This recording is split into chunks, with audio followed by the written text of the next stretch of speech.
Welcome back to the channel. This is Brother Jeremy Jones and the Word Examined.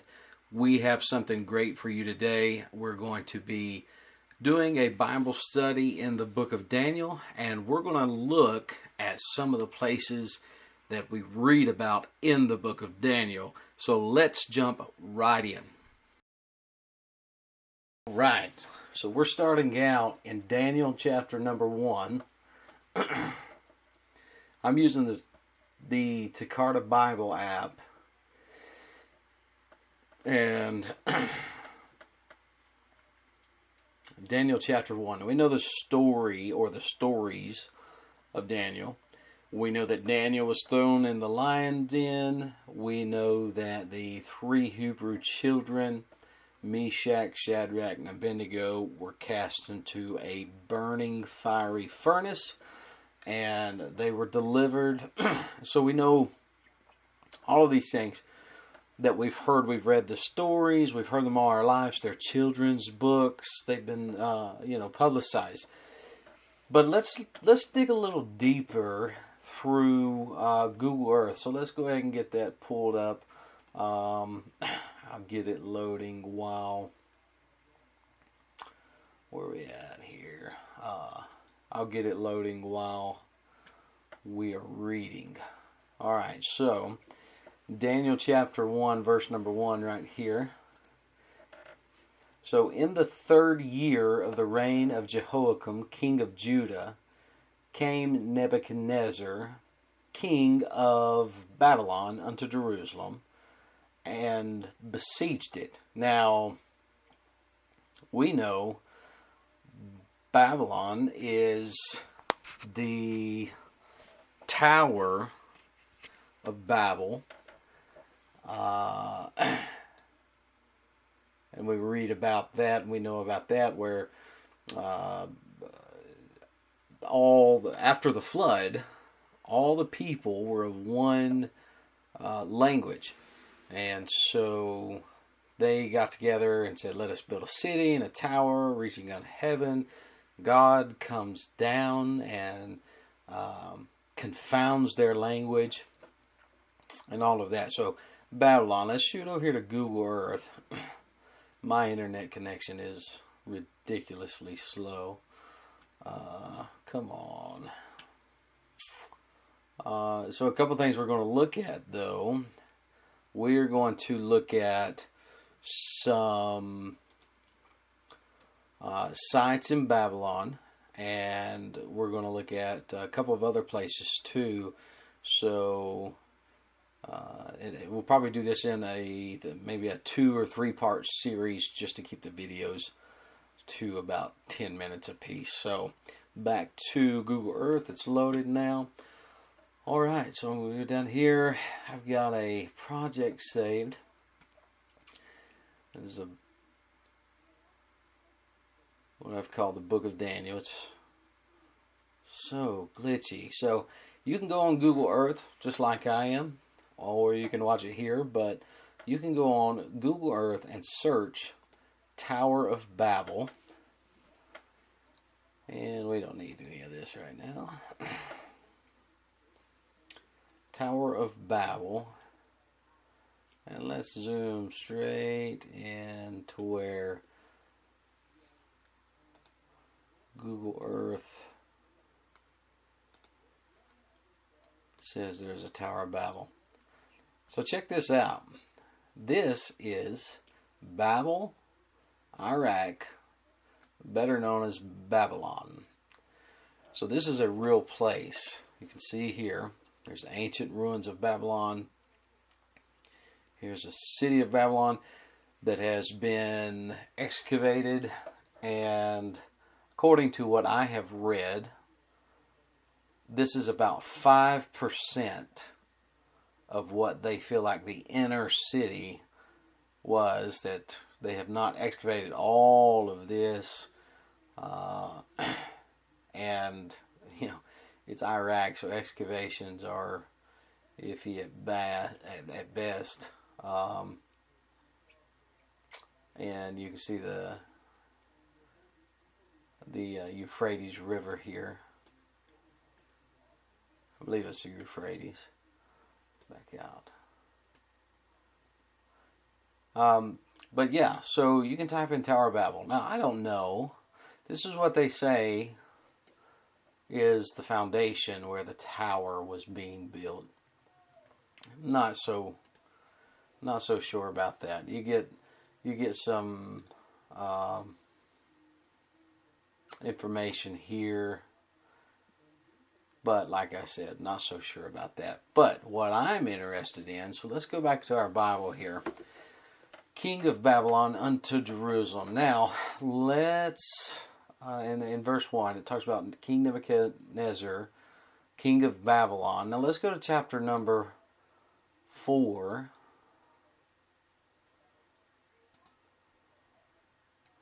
And let's scroll down to verse 29. So King Nebuchadnezzar has had the dream.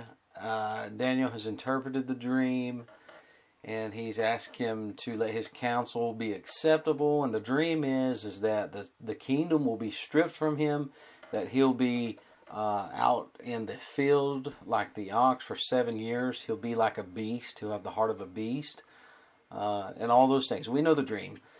But in verse 29, so it says, at the end of 12 months, he walked in the palace of the kingdom of Babylon.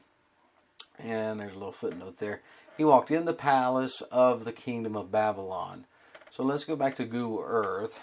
Let's shoot up here.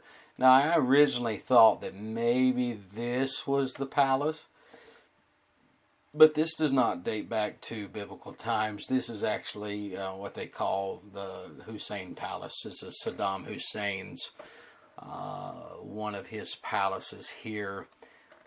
He attempted to rebuild Babylon. All of this has been built on top of the original foundations. And in every brick you can find Saddam Hussein's name inscribed. In the original foundations, in every brick you can find King Nebuchadnezzar, his name inscribed. So it's not surprising that Saddam Hussein tried to kind of mimic Nebuchadnezzar's rule and reign in this part of the city. So, but when we come down here, we find that this, let's turn our little man on here. This is a really cool feature. So we can just come over here, we can click on him and drag him, and let's drop him right here in the palace. Now check this out. This is very, very cool. Through the technology, through Google, we can view actual pictures that have been taken of these places. So look at this. Look at the magnificence of this. And of course, this has been rebuilt. You can see, let's see if we can zoom in. I don't think we can get a clearer picture.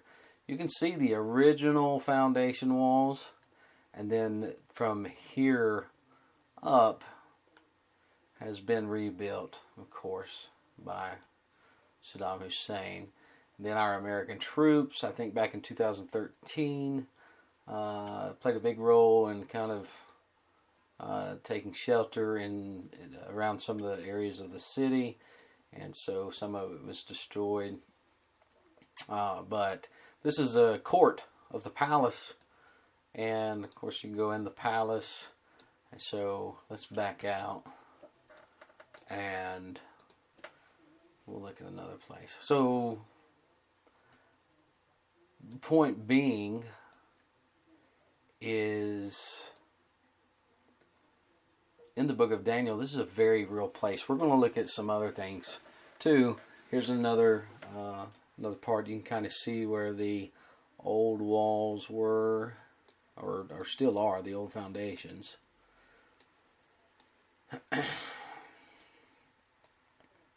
But somewhere around here in one of these doors, one of these halls, one of these rooms, back in the days of the Babylonian captivity, Nebuchadnezzar walked in and said, in verse number 30,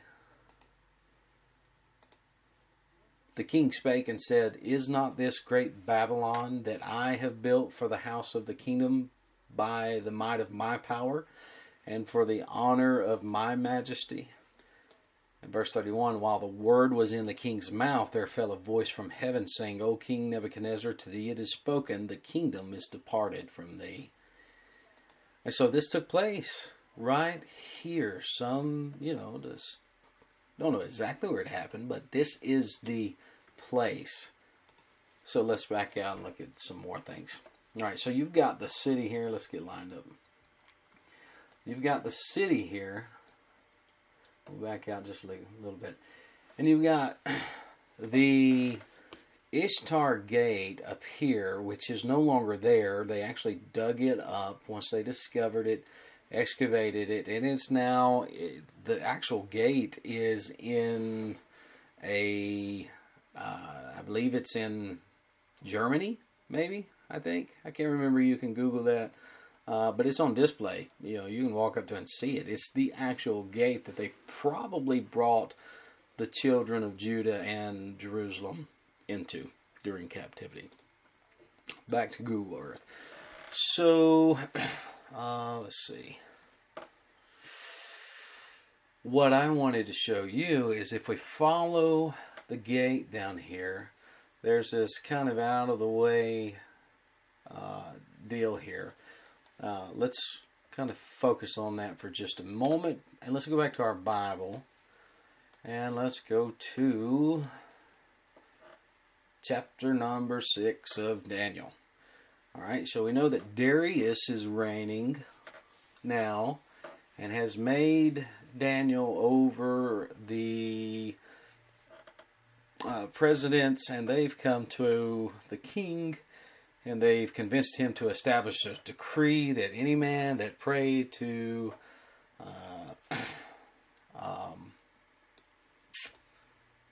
any god, made a petition of any god or man for 30 days, save of King Darius, that he would be cast into the den of lions. We know that Daniel, when he knew this writing was signed, went back to his house. He prayed just like he did before the decree was signed. And when they came to accuse him, the tradition, or the decree, I guess you'd say, of the Medes was that not even the king could change his commandment if it was sealed by the king. And so it grieved. You can find verse 14, Then the king, when he heard these words, was sore displeased with himself, and set his heart on Daniel to deliver him. And he labored till the going down of the sun to deliver him.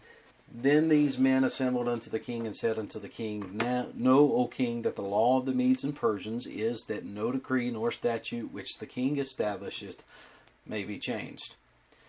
So when he realizes that he had been deceived or fooled, he's upset, and you can read, he spends all night basically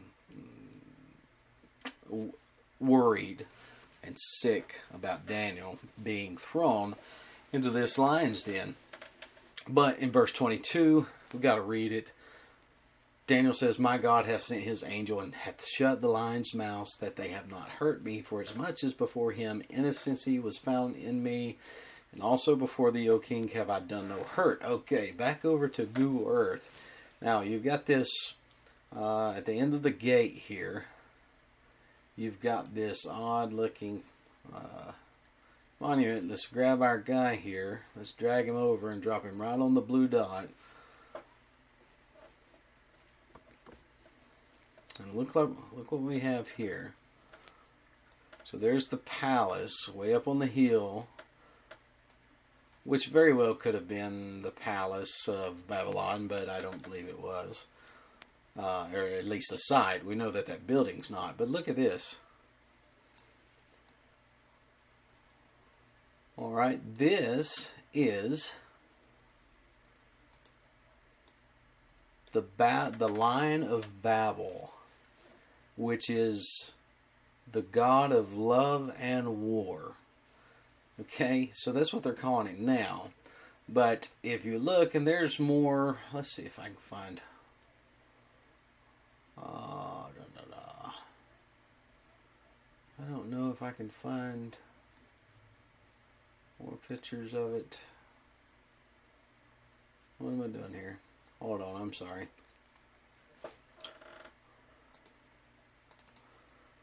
Let's zoom in right here. Throw our guy back on here.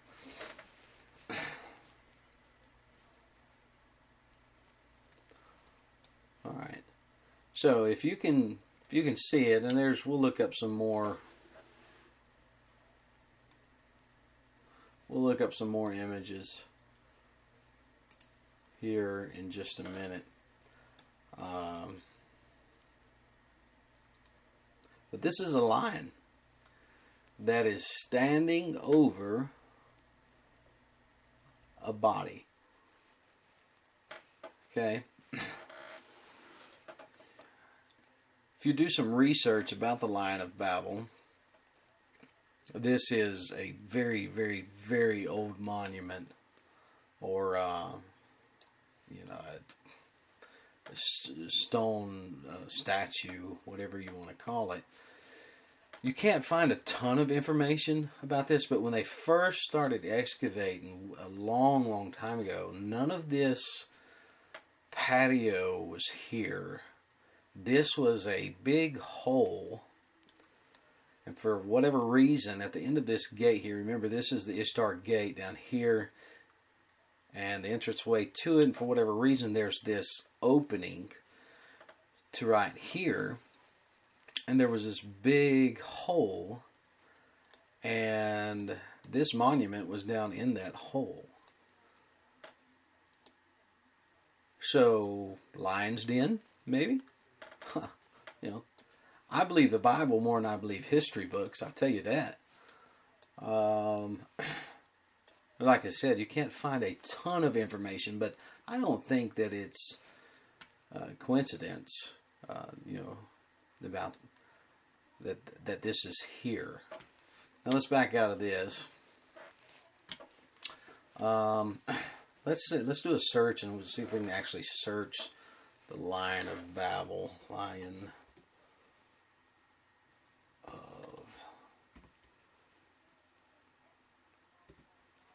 Babel.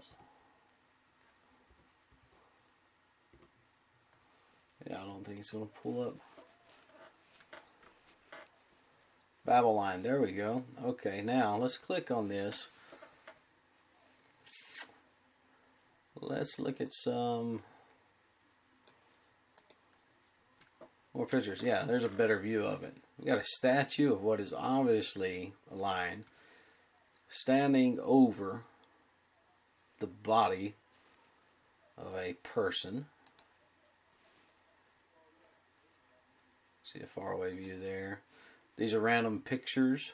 There's a little bit better of what somebody processed it. You can tell this is Photoshop, and this is obviously scaled differently, but it gives you a better idea of what we're looking at. It's very odd how people are attracted to this thing, in my opinion.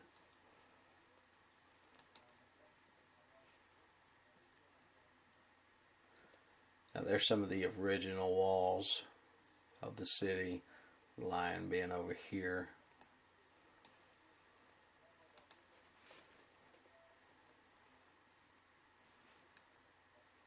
Don't think they're supposed to be on top of it. Cool picture of the rocks there. Very yeah,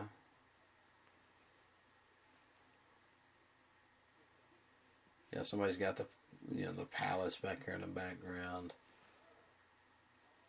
I mean, this is very likely, in my opinion, it's very likely this is probably close to the side of what we read as a lion's den. So there's some of the city's walls that have been rebuilt. That looks like a pretty, yeah, there you go. You can see, so that patio is not here, but there's these huge ravines Maybe we'll get some better pictures here.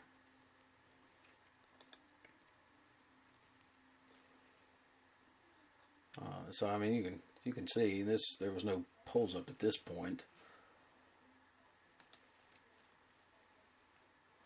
So yeah, I mean, there's just, there we go. All right.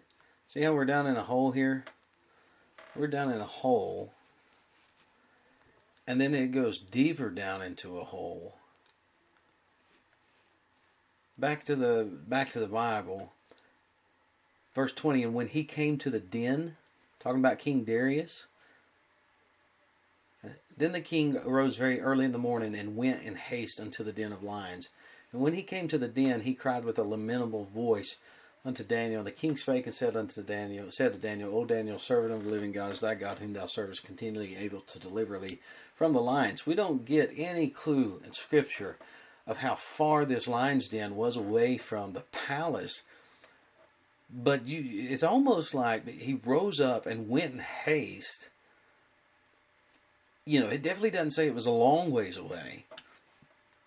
So when we're looking at this, I mean, it could very possibly be that this monument, there you go, there's a lot better. And this is where they're actually, I mean, you can see this is a huge hole down here with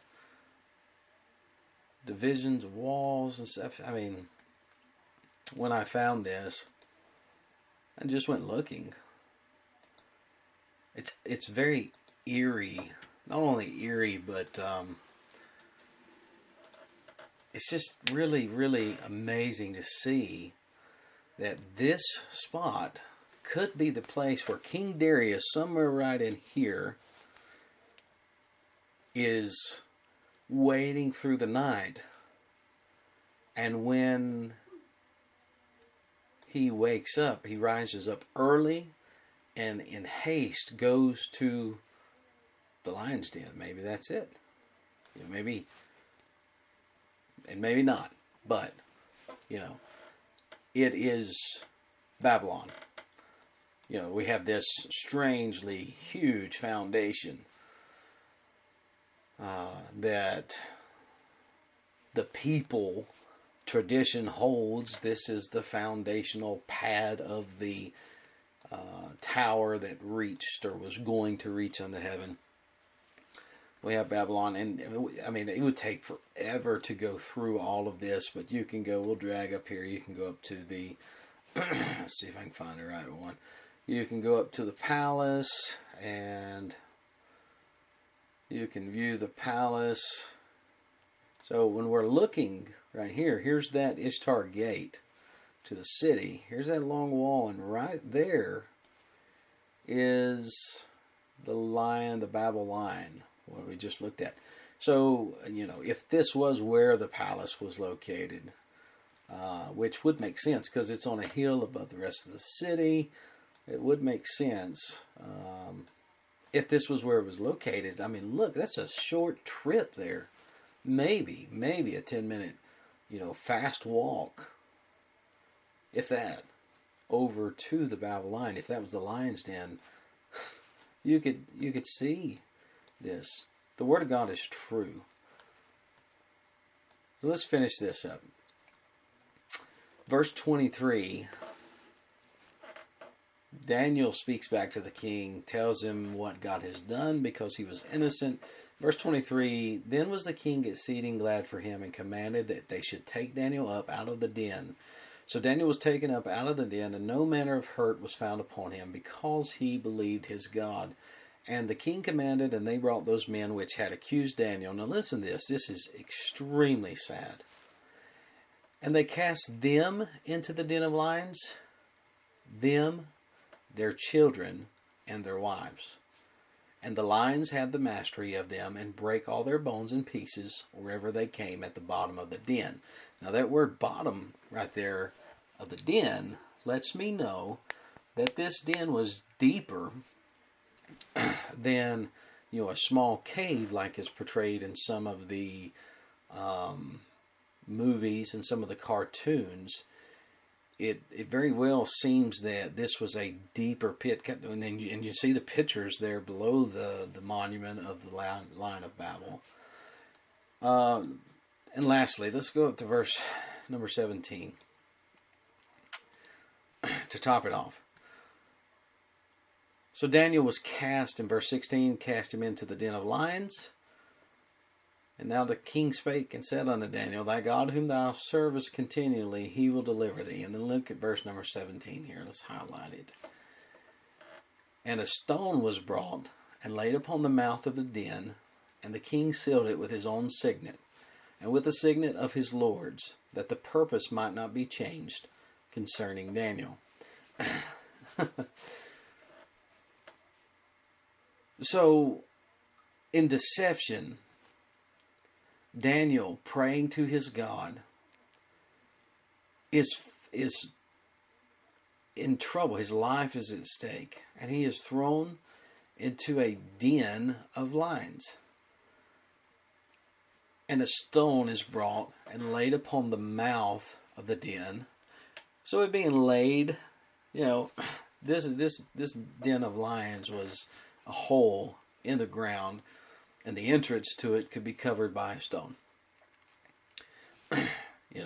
And let's go back. That big monument over there, the Lion of Babel, I'd say 30, 40 men could move that thing. Could move it enough to cover, whatever hole there would be in the ground for this,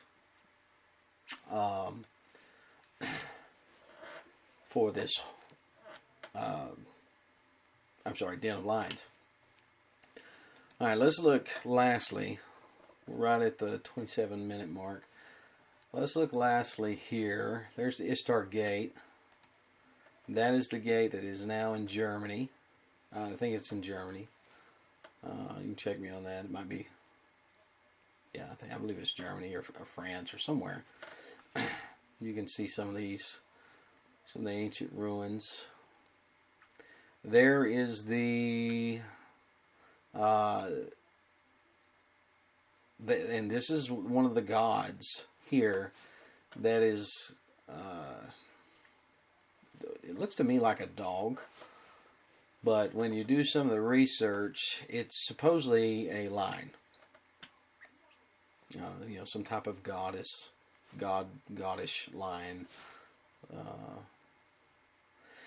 And so it's all over the walls. Let's see if I can find a different picture of it. There's kind of maybe an image of what the city kind of looks like. There's the tower, maybe that they were building, all of that. People are infatuated with this Lion of Babel. You see how the walls are extremely high there. They've been reconstructed. You can see the original foundation walls. All of this is new. I believe. I may be wrong because those images are there. It might just be restoring them.